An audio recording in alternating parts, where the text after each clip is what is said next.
You guys know we're here to deliver nothing but the most wavy of sports content. Today we're going to be diving into that spicy game 4 matchup between the Nuggets and the Suns. It was a great matchup, great game.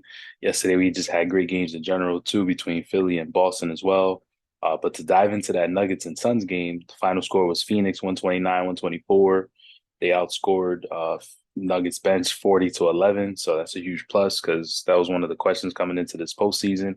Can Phoenix's bench even compete with anybody else's? This team is going to go as far as Devin Booker and Kevin Durant take them. Obviously, they both had 36 apiece. That's what overpowered Jokic's 53. Devin Booker had 36, 6, and 12. He was 14 of 18 from the floor, very efficient. He also had 3 of 4 from the three-point line, 5 of 6 from the free throw line, had a steal with 5 turnovers, but he did play 40 minutes. Kevin Durant, 36, 11 and 6, 11 of 19 from the floor, 2 of 4 from the three-point line, 12 of 13 from the free throw line. He also had his 2 blocks, a steal, and 5 turnovers as well. But he played 43 minutes. He played the most out of anybody on his team. It was a great game, back and forth. And again, this team is going to go as far as Devin Booker and Kevin Durant take them. So that's why they have to play those minutes and be out there for that long. Now, with that being said, Shamit did chip in with 19 points. I did tell you guys their bench chipped in for 40 in general. Ayton had 8 points and 8 assists. Obviously, he keeps getting outplayed and outworked by Jokic, who's just embarrassing him out there.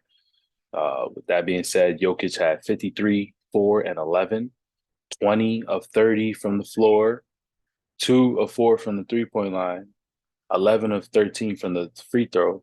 He also had a block, 6 turnovers. Obviously, he played 39 minutes, but it's going to be tough on him while he's out there. He's doing all that he can. Him and Jamal Murray, who's also been very spectacular in these playoffs, in particular in this round. It's been a very two-man game. Jamal Murray had 28, 5, and 7, 13 of 25 from the floor, 1 of 3 from the three-point line. He also had a free throw, steal, played 42 minutes up there, and he also played the most minutes out of anyone on his team. Now, just to go over some stats, Michael Porter Jr. also had 11 and 10, as in 10 rebounds. He was 4 of 13 from the floor, 2 of 9 from the three-point line. Didn't have the best shooting night, 40 minutes. Aaron Gordon, 11 and 6, 5 of 10 from the floor, 1 of 2 from the three-point line. Looks like everything was 50% for the most part. KCP also chipped in with 10 points as well, 5 of 7 from the floor. So what's to expect tomorrow? Tomorrow's game 5. It's going to be at 10 p.m. Basically going to be running back the matchups that we had this past Sunday between the Sixers and the Celtics, and then the Nuggets and the Suns. It's going to be back in Denver. I do believe the altitude has something to do with the way you play. It's like playing on the incline. So I don't know what's going to happen tomorrow, what to expect. I do think, though, the Nuggets going to come out guns blazing. Obviously, these last 2 games, they barely lost. It's not like they got blown out. Phoenix did what they were supposed to do, which is protect home court. So now we get a decisive game 5, which the winner normally of game 5 goes on to win the series majority of the time. There's going to be a matchup. Chris Paul might not come back. I doubt he's going to come back. He might not even come back in this series. I feel bad for the guy. He's always had a very long history of just getting injured in the postseason or something always just not going his way. Here we are again, deja vu, when he has Kevin Durant and Devin Booker on his team.